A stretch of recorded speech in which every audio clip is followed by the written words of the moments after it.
story that I've grown to know. It happened not too far from here, a long time ago. It takes place in a land where homes reached up toward the sky, a sight not unfamiliar, surely you drove by. A city of billboards stretched to the horizon where their folks lived, encased in advertisements. The story ain't about a city, it's about a young man who ran his own billboard at the edge of town. Now, locked away from the world in his narrow abode, he had one job in life: to advertise what he was told. And inside the little billboard, the operation was family run, passed down through the generations, father to son. However, this son was different. He yearned for something more. With his father always looking over him, his duties were etched in his core. So like a master conductor, he'd take the billboard's controls to play to his audience the company's goals.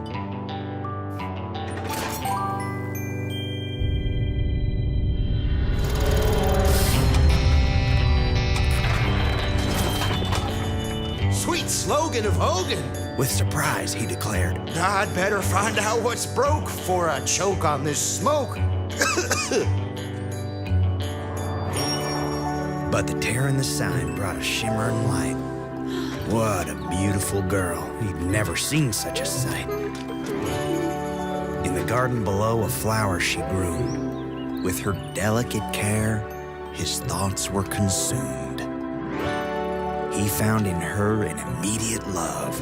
You know, the kind of cheesy stuff that only poets write of. So he waved and he reached out with all his extension.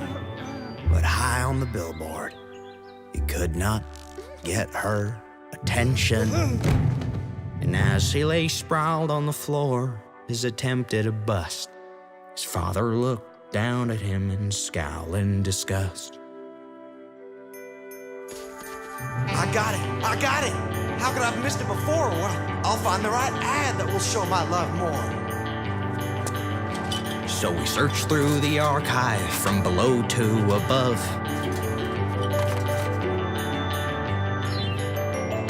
His heart skipped a beat as he saw the image of a couple in love.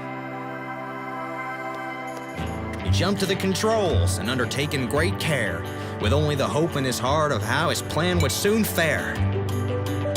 And with the flip of a switch, he let his love letter fly. She looked up from the garden with a glint in her eye. The sign from above caused her soul to stir. She was clothed with a warmth as if the message was tailored just for her.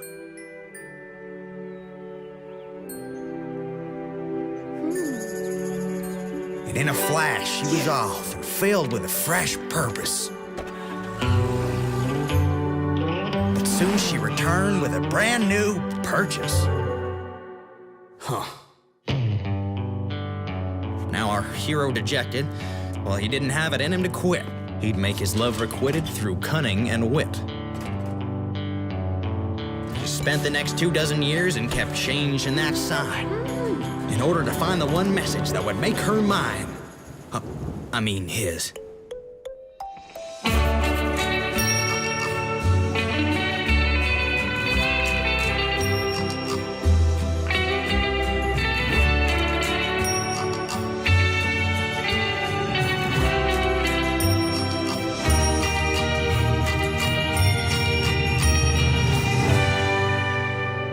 But that day didn't come, and his options grew small. His duties neglected, the ads came to a crawl.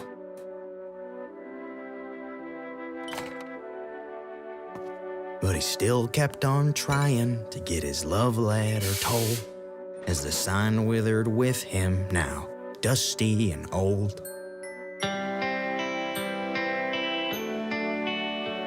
In the passage of time, didn't do her much good. as his advertised affection bought her more than she should. With hope nearly gone, he let out a sigh, remembering the lonely years that passed them both by. He threw a used carton from the floor where he lay, which dislodged an old message that rolled his way. With no other options, it was better than not. With a shrug of his shoulders, he decided to give it one last shot. As expected, with another buy she returned, but tossed it in loathing, thinking to herself it made her no happier than the clothing. The new addition was more than her small home could take. With a low rising rumble, the house started to break. It came down a-tumbling. Her junk spilled out on the lawn. She looked up at the billboard as anger started to dawn. She grabbed the nearest appliance to return to the sender. From inside the billboard, our man was hit with a blender. Our hero's frustration turned into rage.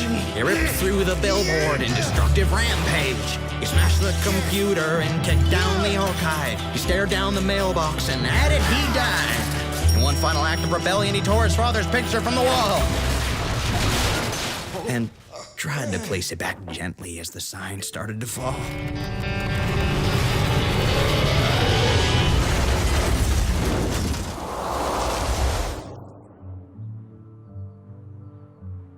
But it was too late. The damage was done. His childhood home came down like a ton.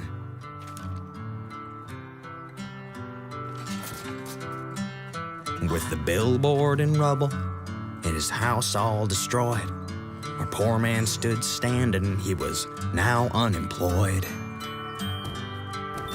So we walked right up to her, timid as a lamb, and said, "Nothing says I love you like a ham."